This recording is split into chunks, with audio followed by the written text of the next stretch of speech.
Adanya penusukan terhadap salah satu wartawan lokal asal Banyuasin di lingkungan Pengadilan Negeri Pangkalan Balai membuat puluhan wartawan Banyuasin mendatangi Pengadilan Negeri Pangkalan Balai mempertanyakan keamanan di lingkungan pengadilan.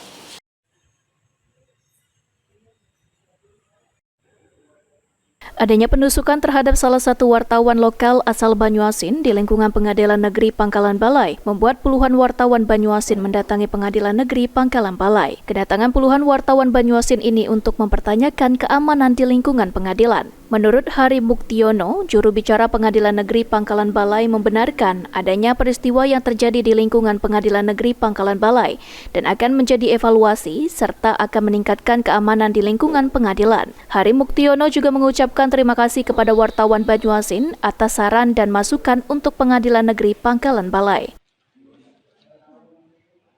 Dengan insiden yang terjadi di kemarin di pengadilan, kami dari Pengadilan Negeri Pangkalan Balai dalam hal ini pimpinan telah mengevaluasi untuk kedepannya terkait dengan sistem pengamanan, di mana untuk ke depan sistem pengamanan kami di pengadilan akan lebih diperketat lagi, sehingga insiden yang terjadi kemarin ke depan itu kita harapkan tidak akan terjadi lagi di pengadilan. Ridho Ilahi, PAL TV.